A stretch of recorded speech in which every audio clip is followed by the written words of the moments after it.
Whether you keep them in your home or love to see them in theirs, these are the creatures that bring us all together. Reptiles. We're going to be delving into the experiences of reptile lovers from around the block and around the world. This is the Reptile Talk Podcast.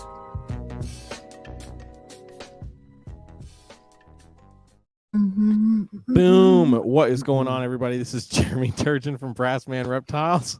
And I'm Robin. I'm keeping it real. My goal is to make you laugh at every intro, and it You're off works. to a great start. The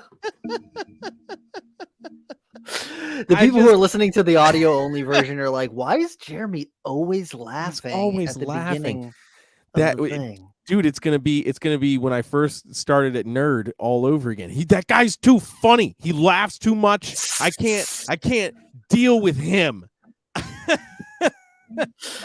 Bruh. Oh man. For the people who are watching on YouTube, they see that I always dance to our Yeah. intro. I'm just like, I That's love so this. true.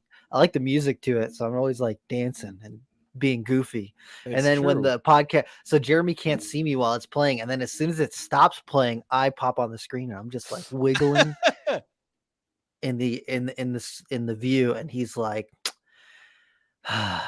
is there anyone else who wants to be the co-host of this show? I literally never know what he's going to do. So if you've never streamed on a streaming service, on the back end of this, in the studio, I have our three little screens on the bottom, basically just tells me who's here. So I see this little 1 inch by 1 inch square of Rob doing something, but I can never quite make it out. And then it pops up on the screen and he's just doing whatever the fuck he's doing. And and I never know what it's really gonna be. Well, I'm excited for tonight's episode. We have a very special guest on tonight, talking about some toidles and Toidles. I like turtles. I like the turtles. No, he's much better about it than that. Tonight we've got Ed Komara from Komara Outdoors, and so welcome on the podcast. Boom, there he is. What's happening, y'all? I was gonna say, dude, you guys you started out, Rob, and I was like, dude, did you take my pre-workout or something like that, man? I was like, hey, I was like, you hit that vibe quick. I'm just naturally an energetic person. Like Jeremy's seen it. When I get up at 7 o'clock in the morning, I'm like this. Like it no matter what, I'm just like that. And I'm not. I'm very much not. If you've ever seen that little video clip of like the two dogs where it's like, how are you in the morning? And there's one that's like perked up in the morning, and then the other one's like, I'm the one that's trying to get their life together, and Rob's the one that's bright-eyed and ready to go. Look, I used to be just like that, like Rob almost, until my little one started coming into our bedroom and waking me up and ruining my sleep. Because I was fucking stripped, and then they come into bed, and I'm like, oh, dude, I already got the dog on top of me here, and I got the other kid on top of me here. I'm like, come on, man. Can I get another half hour of sleep, you know? So, yeah. 30 more minutes, please. Yeah, man. Yeah, so I'm running on like 5 hours anyway, you know? So. Oh, man. They're like, 3, take it or leave it. Yeah, 3. Yeah. It's so real, man. Struggles real. Oh gosh. Ed, for people who might not have heard of you, what kind of got you into the hobby and what brought you up into where you're at right now? So I would say, it's a twofold. So what got me in the hobby particularly, hands down, reptile shows. In depth, but I will say, the game changer for me, where it all started, was I was 5 years old. All right, and this isn't like the cliche. Yeah, I used to go out back in country, while my dad took me outside and getting snakes and all that kind of stuff. Yeah, I did that. But even before all that, so 5 years old, my dad, his best friend, he was actually really into the reptiles. I'm talking about the sheet of like the priceless stuff that you don't. There's like old school. So I'm 5 years old. So you're talking about that's 28 years ago, and We had, dude, I go over there. My dad took me over there, and from caimans, alligators, all in the basement, just he had just about everything.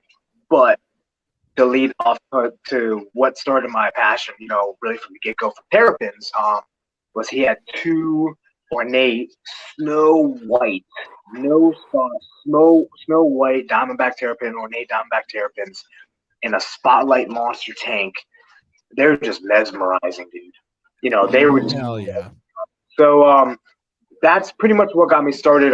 Sorry about that. That's pretty much what got me started. It almost was instilled to me, without me knowing. So, fast forward, I was always hunting, fishing kind of kid, going out the backwoods and stuff. So, but when I was transitioning into high school, I got some good scholarships and stuff like that, but I actually ended up turning them all down because I knew what I wanted to do. I didn't know particularly, but I knew the route I wanted to take. So I actually went to college and I got my degree in wildlife resource management down in Southern Ohio. So I actually got my degree in management in the wildlife field. So from ecology to ornithology to dendro, I've done it all, which has helped me, especially in the hobby mindset, which I think is the biggest issue we're having nowadays, is that there's a lot of people bridging the gap between hobby and conservation, right? Mm-hmm. That's the big issue we're having now. You can have a double-minded, but it's not being so extremist on either end, right? To do no one benefit. So that's kind of where I come into play, where I'm thankful that I got my education in it, but I'm also have been invested in the hobby since, I would say, high school. High school is usually when I started going to local reptile shows. And obviously you guys know, from the first time you go in a reptile show, you think you are into animals, but your mind is blown when you walk into the door. I don't care if it's there's a hole in the wall stuff, not back in the den, but I was like, still to see animals that you would drool over to see in the wild or just walk across, all laid out on tables. It's like, this is like a candy store, so. But I've always been turtles. Turtles has been my thing, though, from day one. Catching monster snapper turtles, locally here. And just that's me and my dad. We, throw trout lines and catch monster snapper turtles. We sold them, we weren't the ones making the turtle soup, so, but yeah, catching monster them.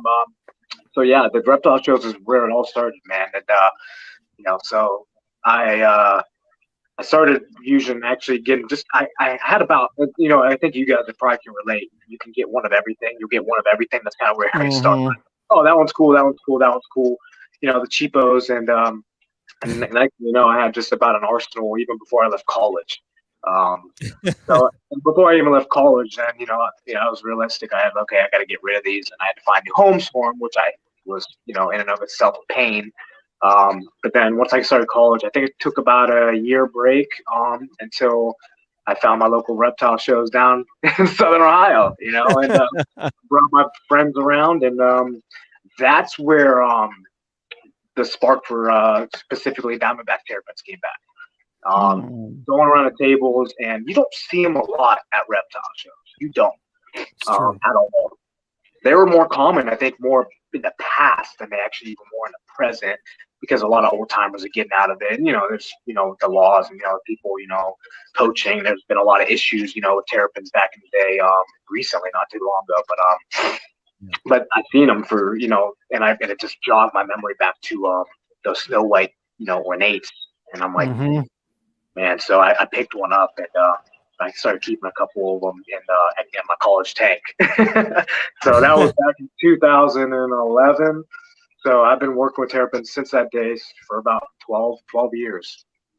So that's kind of where, what got me all started in the beginning. So especially with diamondback terrapins. So yeah, diamondback terrapins are just such a special species of turtle. They're just so strikingly beautiful, and like people like turtles. Like most people are not like against turtles, but people who didn't feel one way or another about turtles, when they see one of those like white ornate diamondback terrapins, it makes your jaw drop. They're just really, really beautiful. Something like that is possible to like just there's no other turtle other than maybe like a monster snapper turtle. Don't get me wrong. There's no other turtle with just its sheer not even beauty, but just in and of itself, by itself.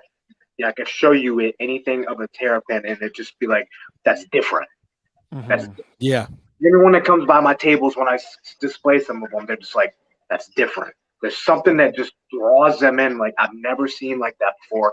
And I think a key part about, not only because of their versatility of like 7 different subspecies, and they all look, I kind of draw upon it with them, especially with people and myself, that why I draw upon them the most is because their potential, but also the fact that every single one of them looks different. So a lot of animals, you breed them, they kind of look the same. Unless you get a morph or something, they pretty much almost look the same for the purity of that species. Back Terrapins, they're like fingerprints, man. Every single one of them has like a fingerprint of something different. None of them are the same.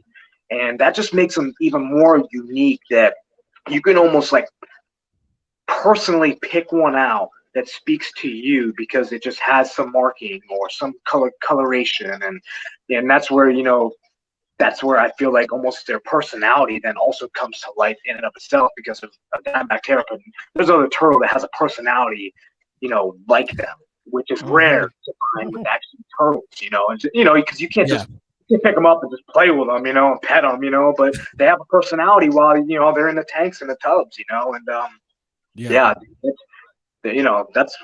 think that's why I picked them to really dive in on, because I've even after college and moving down to Florida. So I moved down to Florida after graduating college, and I was a regional biologist down there for the Treasure Coast. So I did that, and then I started getting back into them a little bit, and just keeping some on the side because I was kind of a bachelor, do my own thing. Got my dog, got my turtle, what I'm saying? That didn't last too long before my wife came into play, and then my hobby kind of came almost full circle, even more in a realistic term, because I'm like, okay, my life is starting, right? So I'm like, so I need to like either get what I want to get now, you know what I'm saying? So I'm kind of like, oh my gosh, like, okay, like I need to like be serious now, and about this. And I think it got bad. I almost went back to before college days, and a snapper, a soft shell, a snake. Oh no! I was just getting about everything, and a couple more. Obviously, I was building up my Back Terrapin collection at the time too. But then it was like, then the real big moment was when our first daughter was about to. When we found out we were having our first daughter, and I'm like, okay, realistically, I look around. This can't happen again. And I was like, something, and this is, I think, what a lot of people don't do in a hobby, at least maybe from the beginning stages, is that they don't ask themselves the question that if they ask themselves this question from the beginning, it would save them so much, maybe money, a lot of trails, just even for the animal's sake.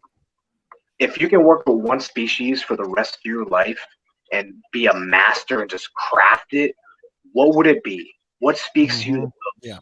And that's what I did. I answered that question, and it was 100%, no holds barred, Back Terrapin. Because I've had my female for quite a few years now, and so like it was just like so I got rid of them all, and then I just dove in from that moment on, and I have not slowed down since. And so yeah, and especially because I found out that there's not a lot of people breeding them in the United States, like legitimate breeders with line breed and genes, and like legitimately doing it to have good stock and genes that aren't the because a lot of with the Diamondback Terrapin community, like there's most of the ones that are selling really good high quality stuff, they're selling it privately behind the scenes overseas, so all the good stuff's going over there, so they're leaving the market wide open. I'm like, you know what, there's got to be a couple people that step up in this market and actually do it the right way and do them justice. And because the way I see it is like I'm getting tired, because I get this a lot. I get a lot of people from Instagram stuff reaching out to me wanting one. Oh, do you have one like this? And the first thing they show me is something from overseas that they see. The first thing you type in on Diamondback Terrapin, you see it overseas, and I'm like, look, that's not. I won't say that's not realistic, but a lot of that stuff is like integration and manipulation. I say manipulation, but it's a lot of just they have scientists over there working for them. You know what I'm saying? So they're serious about it, but a lot of them, they're not serious about what they put out, that this is pure line, right? I want to keep all my genes as pure as I can. That's not to mean I don't have my own, side experiments, and stuff like that. But as far as like what I give and what I sell to like the public, I want to have my stamp and name of approval, being like, hey, look, this is something that you're not going to get nowhere, but it's proven, it's legit, it's pure. It just like, it holds its value, right? So that's kind of like why I want to pave the way and do it the right way, and that's why I've started building my brand up, Komara Outdoors, and on the side, under that umbrella is like DBT. If you see my logo, that Adeline Robinson shout out, she did that tremendous logo. yeah. Love her, man. She's done a lot of my artwork, and it's all about, I can go on rabbit trails and all day long like you can if we support each other. We support each other the best way we can, man. Dude, we lock arms, man. Dude, we look out for each other. So yeah, dude. Hell yeah. I love Diamondback Terrapins are what, like I was saying, they're just one of those strikingly beautiful turtles. But I think that like they've got that unique, because like the whitish color on them is very unique. There's not a lot of reptiles that have like just naturally have that white or bright light skin color. It's almost like a bluish gray, and that is just like so striking. Yeah, they get shade. I can pull a turtle out here that's the same species.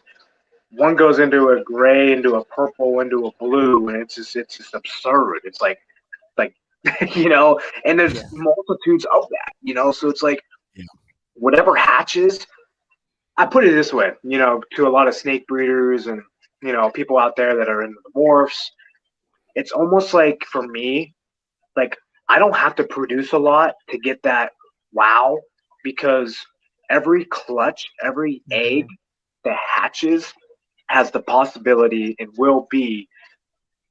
could just produce something crazy that I don't have to do this morph and I hope that I don't know what I'm going to get out of it. It's like that with every clutch of Diamondback Terrapins, whether they're, dude, I've had off the wall things that you wouldn't think look like, they don't say dingy, in some regard, but nothing special, but pop out, like how did that pop out that, right? Without even so it's like multiple males, because they can herd a swarm and from multiple males, and so they get the integration of all these different males, and it's crazy that the possibilities of these guys, and we haven't even scratched the surface with them, man. And the problem with that is that they're still so low key and under the radar, and no one's pushing them. Especially in the Diamondback Terrapin community, we've gotten a lot better. Me and my buddies that we've really grown the community up a lot more, but that's why I kind of separate myself always from the pack, as far as like, even with me guys talking to you guys, getting an opportunity to talk to you guys. Like, it wasn't until I met some people like, Ryan McVeigh and personally in Daytona years and years ago, and then getting introduced to, the US ARC, and just, I'm like realizing like, look, we got to stop being in this bubble, in this community shell. And we got to like don't be afraid to expand your capacity, knowledge, and just grow relationships with people outside the box, because we're only going to help each other in the long haul. So too many people want to go, here and there because it's comfortable, and it's like, well, dead end, dead zone, man. Yeah, I think that because like one of my favorite, I love the Diamondback Terrapins. I mean, my other favorite like U.S. turtle species is spotted turtles. But when people see spotted turtles, they don't go, "Wow, look at that!" They're like, "Oh, it's black and it's got some yellow spots on it." Okay, yeah, it's spotted, all right. They don't. It's not. It doesn't draw people in like the Terrapins do. And I went to the Pine Knolls Aquarium on like the coast of North Carolina, and they had two Diamondback Terrapins in a brackish water setup. I sat there for probably 20 minutes just watching them swim around, and like they kept going after one another and like, harassing each other. And I'm like, man, this is just like, we spent a lot of time there. We spent more time in front of the Diamondback Terrapin exhibit than just about any of the other exhibits in the entire place. Well, that's even one of my things that I'm like, I've visited quite a few also, and I'm like, man, how many did no one, especially even the zoos? I'm like, how is it that even with the reptile houses, because I've worked at the Toledo Zoo, love it. But even just the turtle, there's just so limited on turtle Diversity, supply. yeah. Just there's none. You get some mud turtles, musk turtles. You get the basics, but Yeah. it's like, look, you're sitting on a diamond. I figure it's almost in comparison to the level of a sea turtle without the regulations, right? Like they have that Yeah. capacity, beauty, being a brackish water species, in the ocean. That's why I kind of relate to people. I'm like, they get sea turtles love them to death, but it's like, okay, we can calm down. They got enough funding. They got all that stuff. Like that's kind of Yeah. Let's serve a little different more purpose in another brackish water turtle that isn't really well known. And dude, my mission is goal. I promise you, I want to get more. Even if I will supply them myself, I want to supply zoological institutes, nature centers, and stuff with Diamondback Terrapins. Starting with my local nature center and getting them out there more. Because that exposure is what's going to make the difference. Yeah. I think that one of the things that limits Diamondback Terrapins, at least kind of where we're at, is that they're native to the East Coast of the U.S. And so a lot of states have regulations because they're a native species. Some states just require permits for the keeping of any native species, and then some it's a certain number of them. So I think that's one of the, at least for like East Coast, because I remember in Massachusetts it was a big no to have Diamondback Terrapins. They were like, no, you go to jail. You will go straight to jail. Right if you to have a jail. Diamondback Terrapin. Yeah. And then I know that a lot of the other states are maybe a little bit more lax, but I know that from growing up in Massachusetts that they were just like, nope. Sorry. It's all good. No, I kind of caught under my breath, Florida. So. Yeah. Oh, we don't need to hide it. Florida, you fucking suck.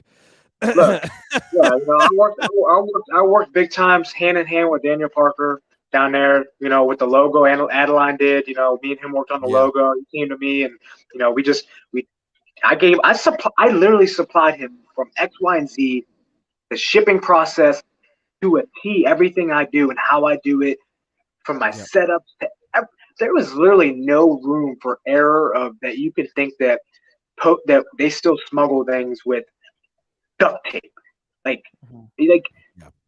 from an old 80s photo. Like, come on, man. You know what I'm saying? For real. Yeah, but that's the mindset, But the cool thing is, like I tell people, I told Daniel, it's like obviously I talked to Phil too, and he was like, until they get a new director, which is probably that's what's gonna happen, until then. But it wasn't a loss because I see it as that we at least stood up for something. We made a foundation to where when it gets brought up next time, we have like a lot more concrete and we're ready to rock and roll, right? Yeah. And it's a hope, it's a dream, but let's say we never give up. We haven't yet, right? Exactly. No, it's very true. Exactly. It's very true. Yeah, I was certainly bummed at how Florida handled that situation with the Diamondback Terrapins. I mean, FWC's narrative of wildlife trafficking and nothing good coming out of the captive exotics industry is very frustrating and misleading. Yeah, incredibly misleading. And it's crazy because you can literally take from the wild too. There was no you can only have two captive born, or there wasn't no specific stipulation from a state that's so gung ho about you can't keep, but yet in the regulation you can take two from the wild, right? So that didn't make sense from the beginning. So that was more endorsing what they were trying to not happen, right?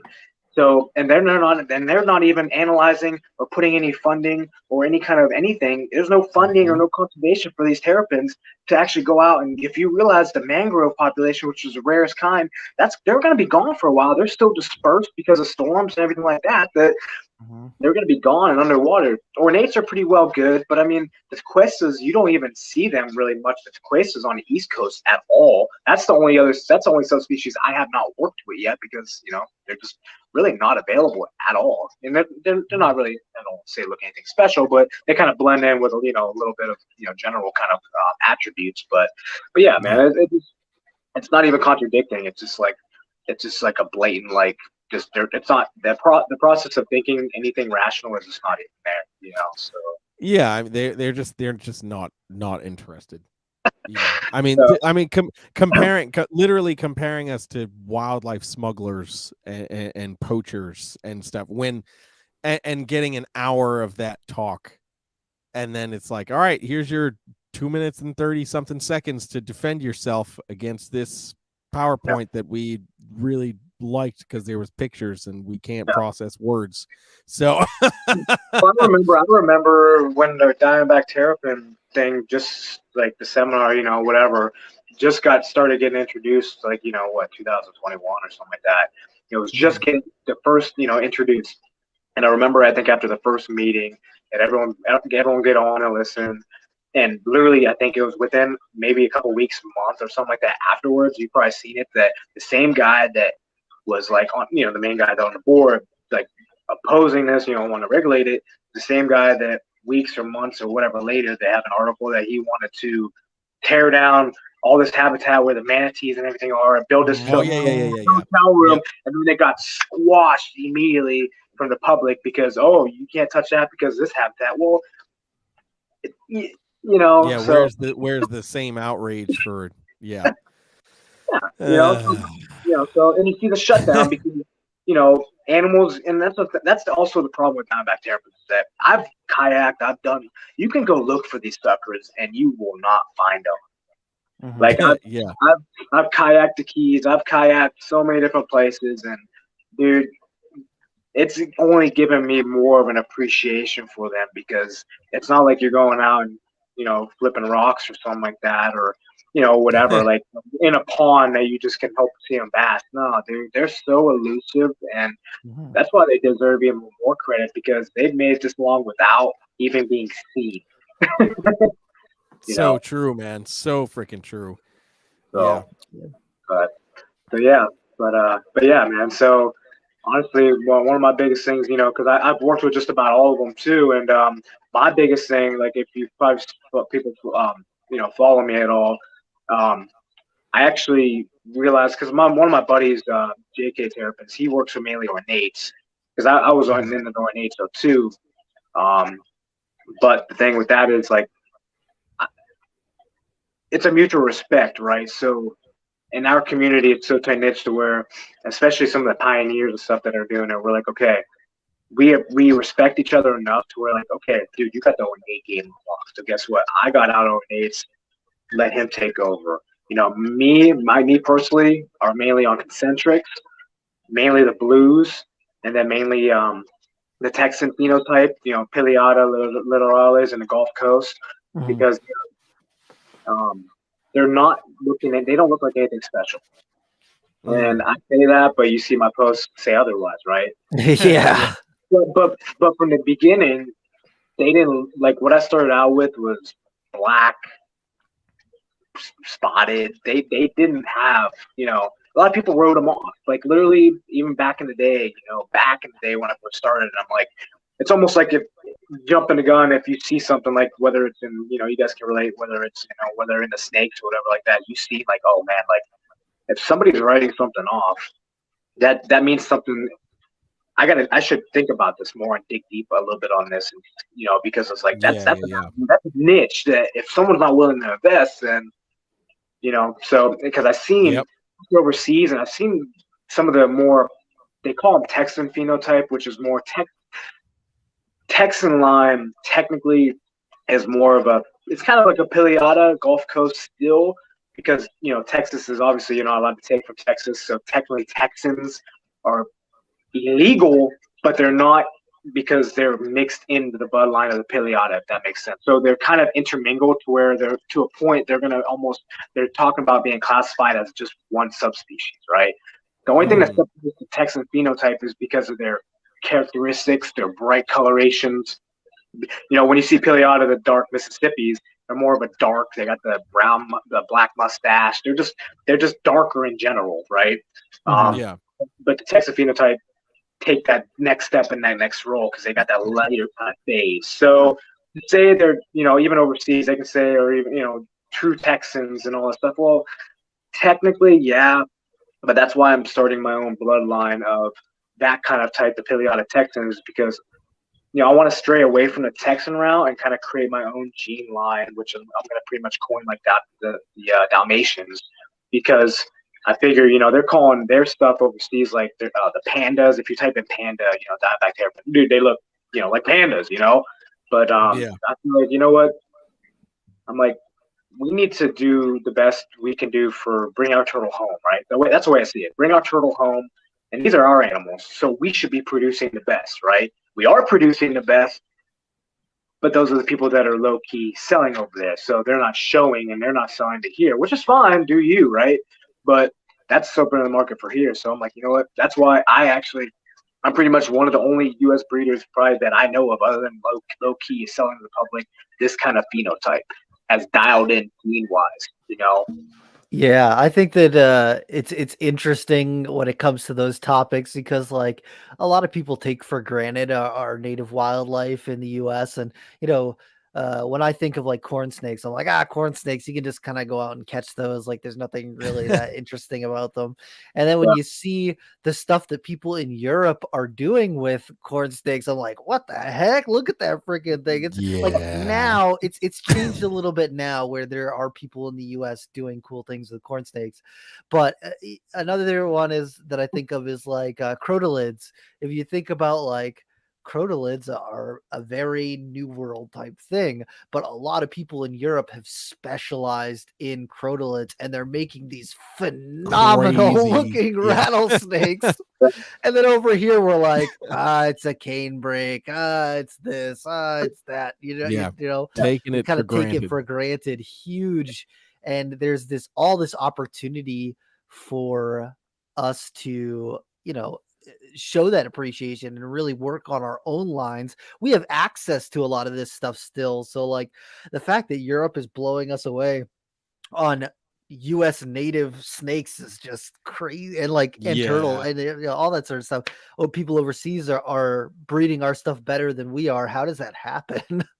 Well, I think it happens because like, my mindset, it's like if it's easier to get, then you kind of obviously take it for granted, and it's like, okay, that. But if we were to like some of the species that we brought over from here to here, those are kind of the more like high value, kind of like the ones everyone wants to work with and dial in because hey, guess what? Either they look great or money. Yep, it boils down to money. Exactly. You got to be real about it. So that's why I'm like, if we did, ourselves, the best way, other than even a hobby, can do self-justice is just look at the animal and the breed, and like it doesn't take long to dial in on a gene. Like you see with some of the top people and some of the the different markets, whether it's Canova or whatever, like they just dialed in on one thing, man. And if someone found their niche, like and wholeheartedly chase after it, and our native species, like I feel like our hobby would do a lot more better, do it more justice, and promote it a lot better because you want to find the people that have that true heart and that true passion, not just be a jack of all trades. Don't get me wrong, you can have all kinds of stuff. I got all my animals ambassadors, but the only species I breed for is Diamondback Terrapins, right?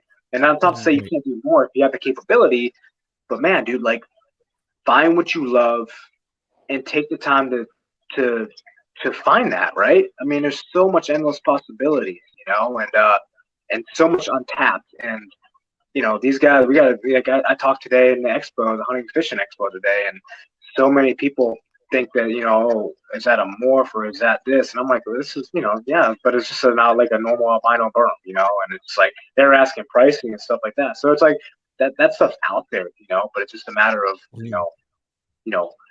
getting people enough aware of this kind of community, like the hunting fishing community, the marine community, like I went there on a whim, last day notice, and I did not stop talking. Like people just, and I didn't bring anything special. I brought a leopard tortoise, a albino berm, and I brought, a bearded dragon, and I brought, T-bone, and obviously everyone just didn't want to move past T-bone, but it's crazy to think even this, how many years, 40 years later, 50 years later, we're in this industry, and it's like there's still not people think they're still just exotics and wild animals. I'm like, they're not wild, they're just as domesticated as the next dog or cat. It's just like, we just got to try to shift people's mindset from that, right? Yeah. Yeah. It's all preconceived notions. And when you show people that actually this snake is, 8, 10, 20 generations removed from the wild, it's, it's even, equally removed as some, indoor cats are removed from the wild. Like, we are working with something Dog that breeds aren't is even not what people think about. Yeah. Yeah. Yeah. Exactly. So, Exactly. like, come on, man. There's no difference there other than they're just under the Department of Ag, and that's why on the table I put the U.S. ARC stuff, and they're like, "What is this?" And I'm like, I was like, you do realize that keeping these reptiles is not a right? It's a privilege, and Yeah. once I kind of give them a little thing of like especially perfect example, the Lacey Act. I said, Yep. A couple months ago, guess what? This wouldn't have been possible. So it's just people.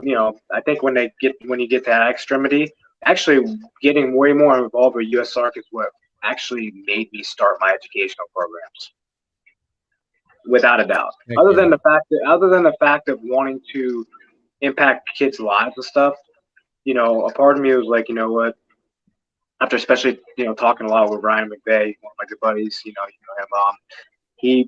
He's the forefront runner, putting in the grind work, make his city, or not city, but his state, and in Wisconsin, stuff like that. So it was like, and he's like, dude, you got to get a community behind you, and you get communities, and you get this, and then you come to the state, like things, want to come down the pipeline. It's like, you want to become their guy to where I can bring schools, I can bring all these people I'm their guy. You want to try to pass this law? Well, guess what? You're gonna have a little bit of fight on your hand. Just a little. Yeah, from the public. So that's kind of like, I was like, that's kind of like building an army, man. And it takes building an army to go outside of the box and outside the army and recruit, not just staying in the army thinking you can recruit, because that's not working, right? Yeah. Yeah, exactly. Yeah. And I think that you got the foot up, because in doing programs for over 15 years, I found that, you bring out a good sized snake and people are like, oh, that's interesting. You bring out a lizard, even if it's a bright colored one, people are like, oh, that's cool. But there is nothing that makes a child lose touch with their mind and reality and everything else in around them like a turtle. I don't know what it is about turtles, but they have a deep connection to children. Children have a deep connection to turtles. And when I did educational programs, people would be excited to hold a big snake, but if they got to see a turtle, or like you show them how a turtle can flip itself back over if it lands on its back, that's it. That's the best part of the whole program. That's the only thing they remember about the program, and everyone's day is made. It's so true. We do need to take a quick break for our ad break. So we will be right back in 2 minutes. Black Box Cages, located in Buford, Georgia, is your one-stop shop for all of your caging and rack needs. Owners Jen and Clint are at the helm of this fantastic company. With one of the shortest lead times in cage and rack manufacturing, Black Box can satisfy anyone's needs. From baby racks to V70s, arboreal and terrestrial caging to deep-fronted bioactive enclosures. You can find everything you need right here. New enclosure sizes and products are added frequently to their availability, so be sure to check back often. Black Box Cages have tons of customizing options for lighting and heating. Along with that, cages and racks can be stacked with metal stacking dowels, and all cage joints are dadoed for improved durability and stability. Most cage units are flat packed, but are pre-assembled prior to shipping to ensure a solid build every time. The Micro, XC18, XT3, Bio-G, and 3-stack V70 ship assembled, and all other racks are shipped freight and assembled. The XR16 and XR20 model racks allow keepers to mix and match tubs. Fitting both Vision and Freedom Breeder tubs, you can mix the V15, V18, and V35S tubs, or the FB5, FB8, and FB35CV SC tubs. This kind of flexibility allows keepers to raise their animals from hatchling to juvenile or subadult size before needing to upgrade into adult caging. Don't just take our word for it. Go to their website to see countless customer reviews and review videos from keepers all over. To learn more about Black Box Cages, follow them on Facebook and Instagram at Black Box Cages, and of course their website, www.blackboxcages.com. Links to their socials and website will be available in the podcast description. Boom. So you guys know the deal. Go check out Black Box Cages. Go check out their website because they're always adding new products available. And go get yourself a new cage because we all need more animals, right? Isn't that why we do this? I mean, Found that out real quickly. I'm like, I gotta build a little bit of an arsenal with that's and helps, and that's another thing that kind of helps getting outside your box is that I know who to talk to, right? You get to know who to talk to, the right people, and hey, if I want, a green anaconda, or if I want, whatever you might say. A lot of mine, turn into rescues, so it's like, it's just, we can all benefit like that, just kind of like growing those relationships. So yeah, absolutely, man. Absolutely. Yeah, you never know who knows who, and you never know what they know. Yeah.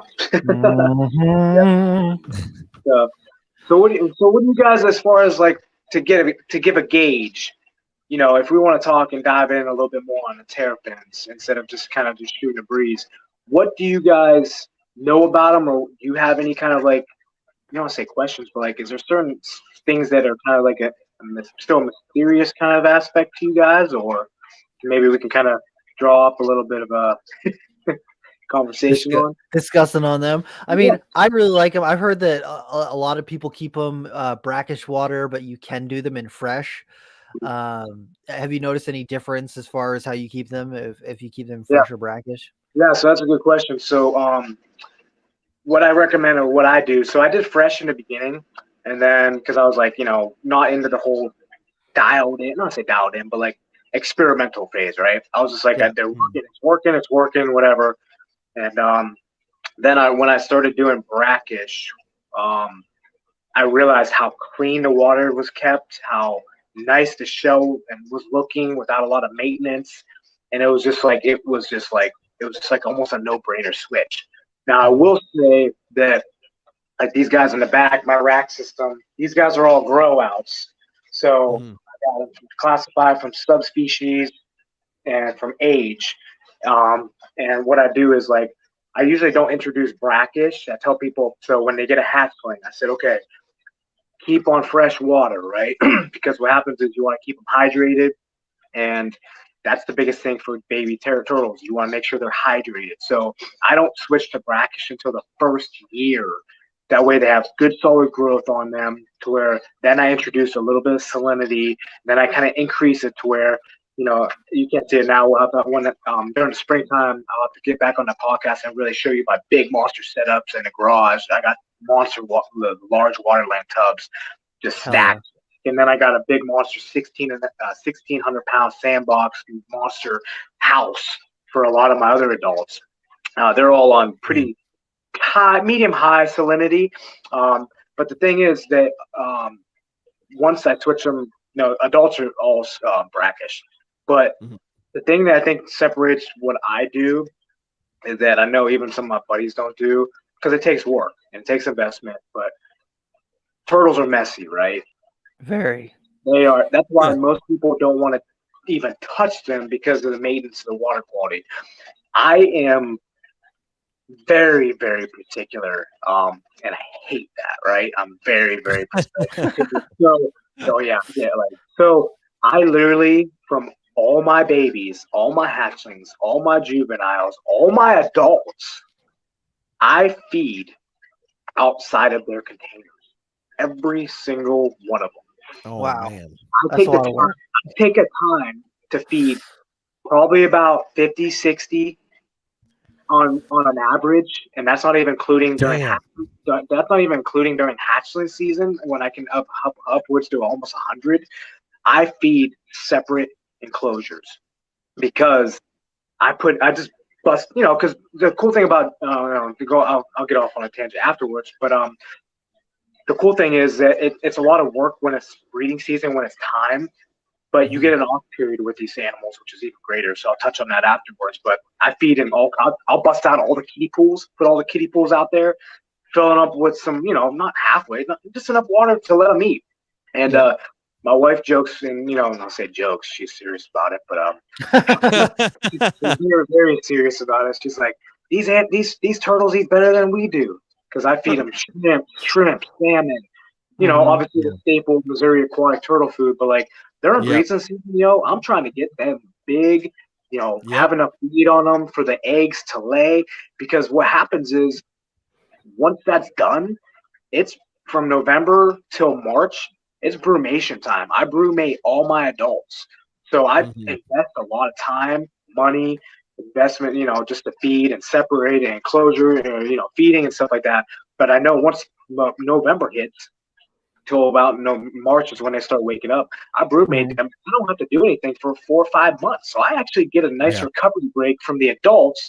These guys don't stop me. But so it's kind of like it's a toss-up, but it's nice because, like, with these species, that once you get them to that capacity and this magnitude, at least with adults, you have that accessibility. Like, I'm in Ohio, which is nice because you still have you can have the extreme attempts, but I know people that keep them outside. I would never do that because I'm so particular and invested so much into my animals that I want to have some kind of control and manipulation over the process.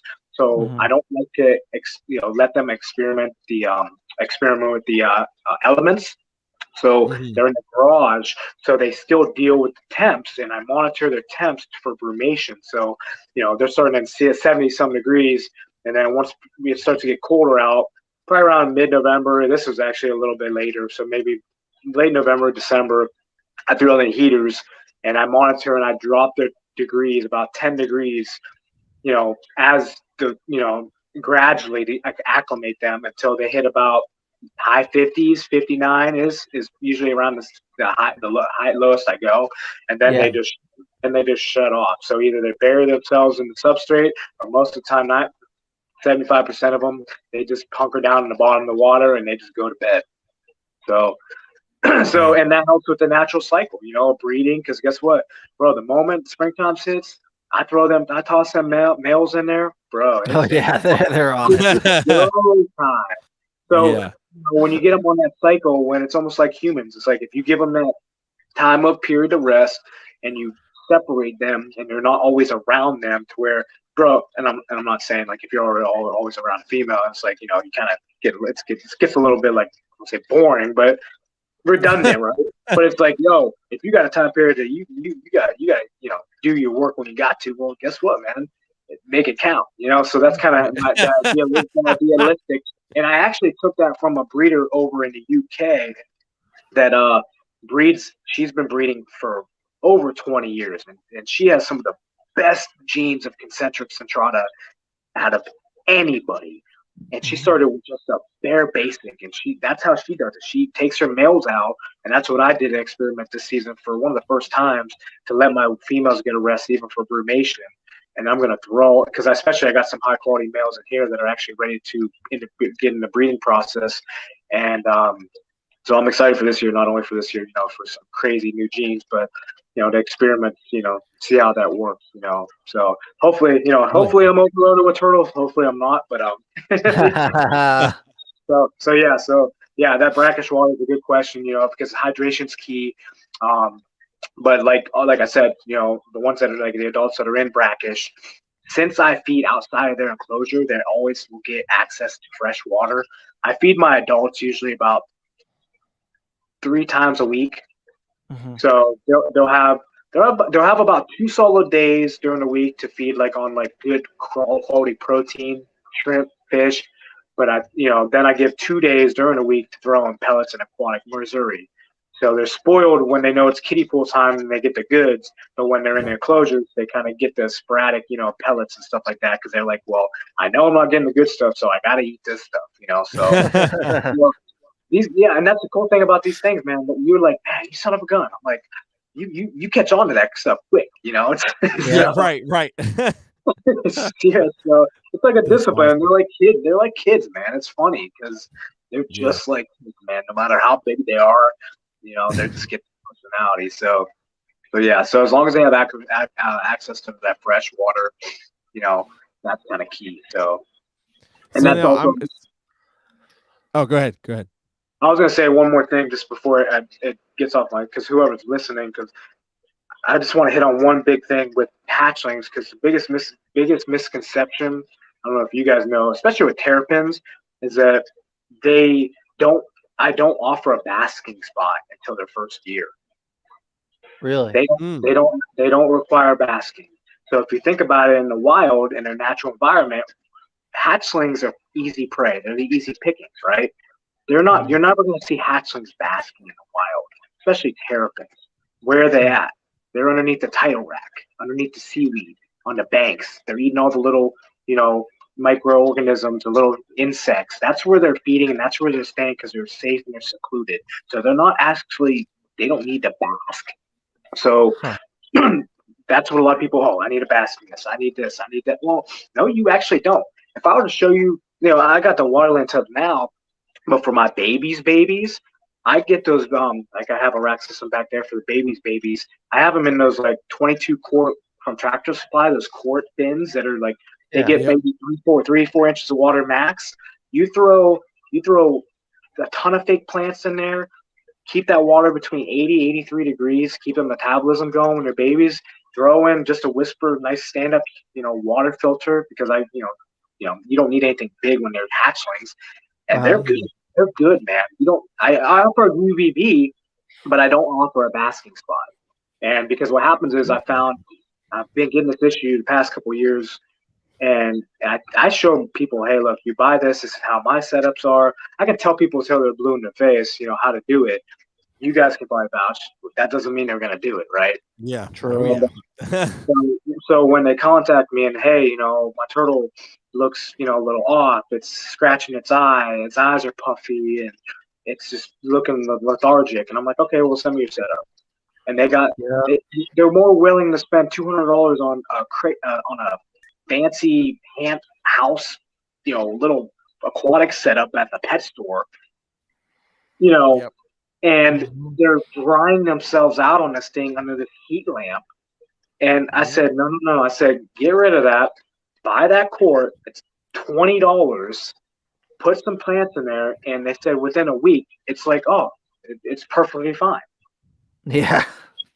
It's like, hey, guess what? I know what I'm doing. Yeah. Like, I don't like my name. This is everything I got. This is my name, my brand. Like, I take this so seriously that I set them up to where there is no excuse that you can't prosper with your animal. There is no excuse. Unless it's totally something outside the box. When you get your animal, they might be hatchling late, midsummer, but I don't even offer my hatchlings up until late summer, usually more in the fall, because I want solid growth on them. I want them feeding like carnivores. I want them just like ready to go. So when you get your animal, the moment that hits the water, it's go time. Heck yeah. So I'm curious now. So the year mark, right? What got you to being like, okay, well, I don't need to provide them this until they're a year old. So getting the brackish water happening and then providing basking, I certainly understand that after you explained it. But as far as like starting to get them into that brackish water, why wait a full year? So a year is tentative. I give a year is tentative for me. I have the way I feed, like if it's different from maybe everyone. I kind of bulk mine up to make sure I want to get that weight on fast. I usually get mine within, like these guys are just switched to brackish. They're hatched in June. So what is that? 7 months? 8 months, 7 months, yeah. So they're now on brackish because. Okay. I'll show you real quick. So this is around the size where you want to have them about 3.5 inches. Oh, hell yeah. So yeah, good size. Yeah. This is a good size. Sorry, I'm trying to do this, but this is about the size that you want them, to start. Anything probably about half of that, they're still very sensitive. Like I got a female in there that was hatched the same time as these guys. And let me see if I can find her. So she was hatched the same time, but look at the size difference. Oh yeah. Wow. So she's about half the size, right? Yeah. So her, technically, I would not be switching to brackish, but since she's doing really well and she's finally packing on growth, I know she can take it. But if you notice, she actually, when I first switched her scoots are starting to have some dry spots on him because she actually dried herself out really early on, and that kind of takes a while to go away a little bit. But you notice with this one, not a mark. It just grew exponentially and all that stuff. So you always have those runts of the litter. I didn't think she was gonna make it, honestly. Like, she was taking forever. She was eating, but taking forever. So that year mark is very tentatively because 3 months, 4 months, like she'll get to that size. It's gonna take more time. So that year is tentative to where most of them I don't have an issue getting this big pretty quickly within the first 6 or 7 months. But I have a process in the way I do it to where mine is kind of expedited, and I get that year to the client and the customer because you got to have some buffer room, right? If you be like, hey, exactly 6, 7, well, then they're going to be like, well, you told me. Yeah, true. So, fair. You know, right? You know that. You know that. Oh yeah, absolutely. No, that's cool. That's super interesting. I didn't know if there was like, if the year was like, okay, well, now they're good, right? Exactly. So no, that's actually super interesting.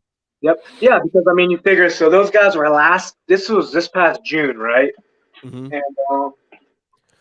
these guys are last year's. So you're talking about 2 years. These are males. So males, these are going to go in already in the breeding stock already at 2.5 years old. So a lot bigger. He's already at the 5-inch mark. This is last year's hatchling. Damn, that's a pretty freaking. He's already going to be ready for breeding. So hefty. So in comparison, that's a year difference. But look how much bigger and ready to go. I mean, look, tail drop. Look at his tail. His tail's dropped. I mean, he's ready to rock and roll. So So it's one of those things. It's just it's the process of getting to know your animals and everything like that. But like I pack, like when I know what I keep is going to be prime, to where I know I have a process to where I know I can get them to eat and to kind of not bulk them up. That's not the right probably word to say, but kind of get that size on naturally. Because honestly, bulking up, I feed up until 2 years ish. So them guys right now, I actually just now switched. I usually from the juvenile to between juvenile and subadult, somewhere in between there. I actually switched from feeding from every day to every other day, because what happens is what will happen is they get kind of almost, and it's a weird way, at least mine, they get used to eating, right? So I'll go through all this effort and realize that they won't touch their food every day once they get to a certain size, and they just don't have that ferocity to need, right? And that just reminds me of my turtles, but I found that to be pretty consistent over the years. So why waste my time on every day? I still feed the top rack yearly until they're going to get to that stage every day to make sure they get to that stage, and then every other day. And then guess what? The adults. So there's 3 lines of systems. I go from every day to every other day with the juvenile to subadult. Then once they're the adults, they don't need to eat every day. They don't. Yeah, maybe here and there I'll throw some pellets. They're almost like puppy dogs. Like, yeah, I could throw you a bone. Yeah, no, I have no problem. Right. But as far as like feeding, I don't need to do that, right? Because the biggest thing, it kind of goes back into the elements and still keeping them with brumation, and I still like to keep, as much as I have control over these guys, I still like to keep them a little bit of a natural instinct of depending on themselves of survival, to where they grow a hardiness to them, to where, dude, I used to, but I'm not now such a clean freak about my water, because I let it get a little bit tinted and stuff because guess what? If you're one of those people that I know, there are people I know. I'm not gonna name any names but I know there's people out there that are so dogmatic about that clean water. They spend till 2, 3 in the morning making sure it's got to be clean, crystal clean. Well, guess what? That's no different than you being kept in your house, never being exposed to the elements, never, not to say get sick, but you want to adjust them to become a little bit hardy to where they have a tolerance and an immune system, right? Right. So you got to figure that in the wild, they're not getting babied like that. Come on, they've evolved millions of years to live in swamps and slipstreams, and these. So that's my thing. Like, I love these guys. They're my babies. But guess what? I just like my kids at home. I give them a little bit of tough love, and I like to challenge them because it challenges me. Because then in return, I get to know them a little bit better, right? Yeah. So and it doesn't become such a robotic, systematic. Like all my animals, no matter whether they're hatchlings or adults, I give the same care to every one of them to where literally, like, they're not just like turtles. Like not one kind of gets lost in the mix, if that makes sense. I see every one of them for what they are, and they have the same attitude, personality. They have just that same, because once I get some and add them to the group, it's very quick. It's funny because I can have one that will just be introduced to the group, and within a month or two, they are just boom on point, like in with the group, like so systematic because they just fit right in. They're like puppy dogs. Like boom, boom. I have one of these the pole sticks, and I'll just tap the side, dude. They all come sliding down on the That's awesome. So it's a cool process. I'll have to show you guys come springtime and summertime when when it's really fun. I can show you some cool stuff. But yeah, you just get to know your animals, and that's why I realize if I can still manage doing this even at this load and capacity, it takes more work. But dude, like the investment with the animals, you get to know them so much more, like than trying to have tons of them, because like that's one big thing. I might be I consider myself a really good breeder and not, in the line in the field with the Back Terrapins, but I never want to get to the point where I'm reliant on them for anything of me, or I'm relying on them, right? So take for example, like my big female that I've had for 9 years. I raised her from a hatchling. She's a honker now. Actually, Adeline Robson, you've probably seen, she's the one that did the artwork of her. Her name is Big Mama. She has not, other than this past year, given me a fertile clutch.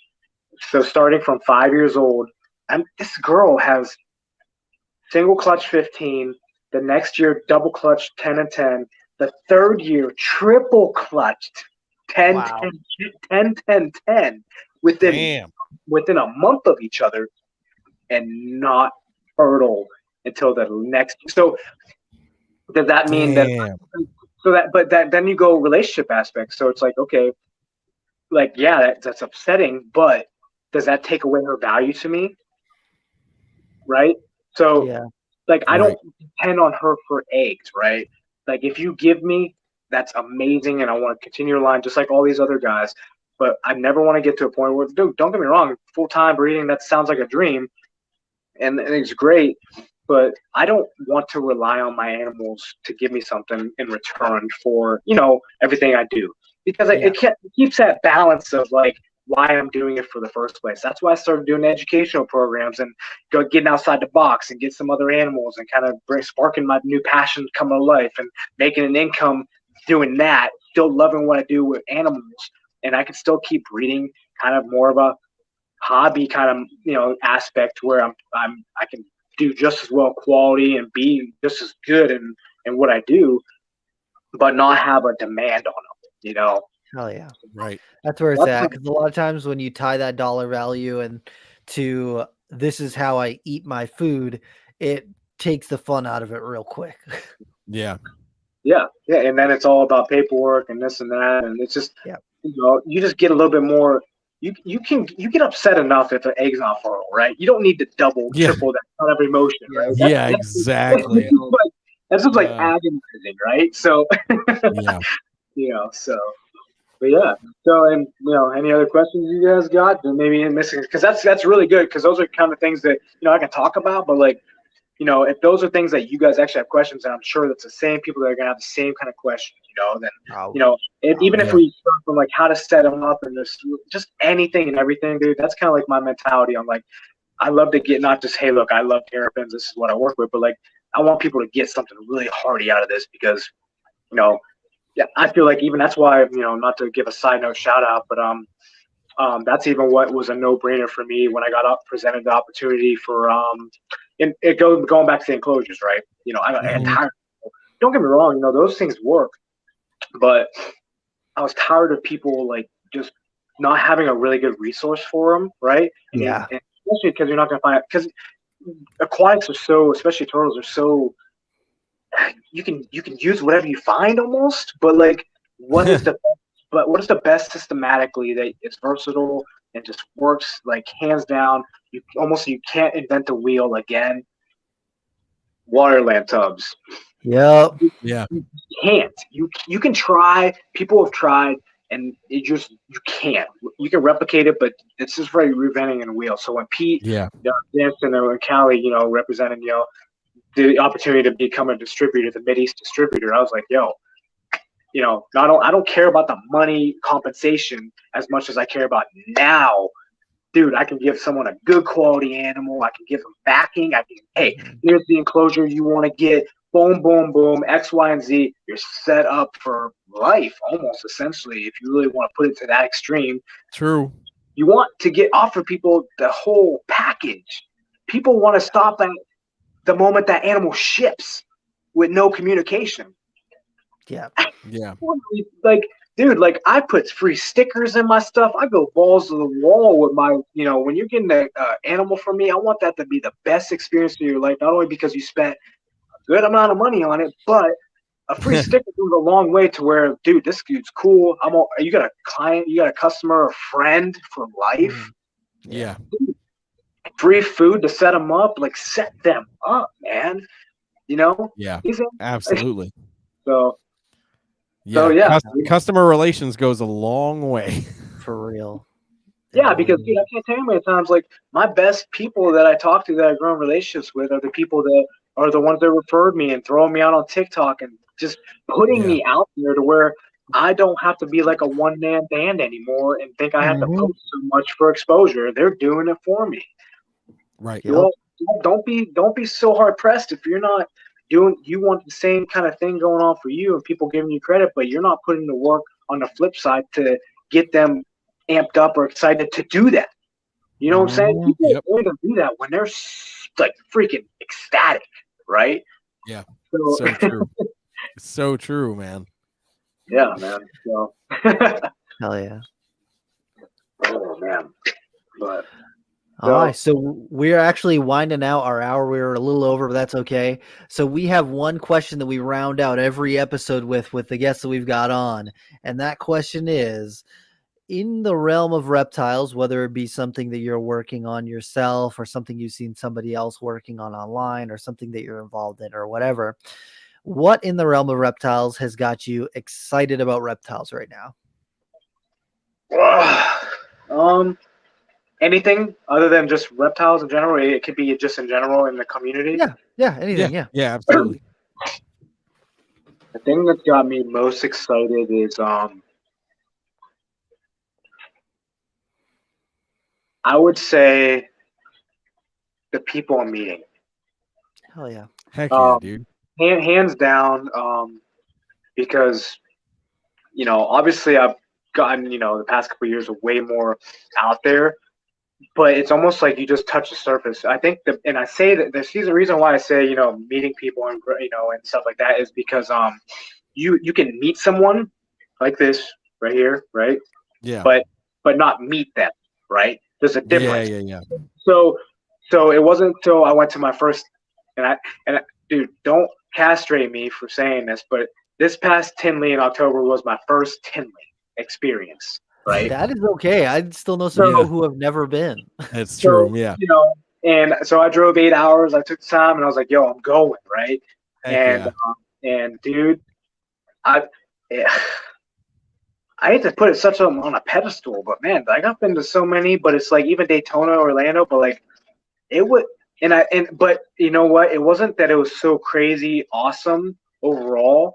You know what made it so special is because the previous couple years before that, I invested in and grown relationships with so many different people leading up to that fact, where I wasn't so excited about what I'm going to see. I was excited about finally personally meeting the people that I already got connected with. Yeah. Absolutely everything, dude. Changes everything. So I think after that, I'm like, you know, it's going to be a commitment to really get more out there from that experience of like getting to meet more people, connecting with them personally level, getting to know. You don't know someone, their heart until you just get that connection. You know, call me cliche, but dude, I'm a real wear my heart on my sleeve kind of real dude, to where if you got me as a friend, you got me for life, no matter who, what, when, hair, whether it's a reptile or not. I got your back, and I get the same replicated, you know, for the people, you know, that I've grown relationships with also in the community. And I'm excited to keep doing that kind of aspect, because that's only going to make us stronger. You know, we can only all benefit from it. So that's definitely, without a doubt, what I would say. Hell to the yeah, man. That's Hell tight. yeah. I want to echo that. That's where it's at. If people want to find out more about you and the things that you're working on, the things that you're doing, where should they follow you online? Yeah, so you guys can check me out at Komara Outdoors. It's under the little thing from Instagram, Facebook. I dabble a little bit with TikTok. I try to, you know, give a little bit of something out there, but you know, but then also, dude, as much as I say Komara Outdoors and not, you know, and all that stuff, but honestly, man, if you really want to connect with me, and this kind of goes to the flip side of what I just said, send me a friend request on Facebook, man, on my personal one at Ed Komara Jr. Just send me a friend request. Send me a message. You know, whether it's saying hi or just or whatever, man. That's kind of where my heart is. Like, man, dude, I really value and appreciate people that just go on a limb to reach out to someone, because I'm sure you guys can vouch. Like, you guys reached back out to me, right? Like it's almost like, who am I? But like you were willing to talk to me and take a minute out of your day to respond. That goes so much longer for people. So I always, you know, echo that to, you know, to people like, hey, look, I'm always a resource. I'm always here, man. You're just not an email or a message in my inbox. So heck yeah. That's where it's at, man. Awesome, dude. Thank you so much for coming on tonight. This is a lot of fun. So much, man. We'll have to double back and do some springtime stuff and some breeding stuff when you get into it. Already happened. You better load it up. Hell yeah. Hell yeah, dude. Hi, man. Thank you for coming on. One last thing. You guys got a flex for me, man. Give me a flex shot. Especially Jeremy. Come on. Flex shot. Come on. I got the SpongeBob arms. The ones the SpongeBob arms. Look, I had to like kind of just throw it. Look. I got him embarrassed again. He's doing his thing. Look, we on it on a good note, right? Yeah, it's perfect. Always so perfect. I appreciate Hell you yeah, guys. dude. I really appreciate Hell you guys. yeah. Hell yeah, man. And I'm looking forward to meeting you in person one day. Yeah. Absolutely. We're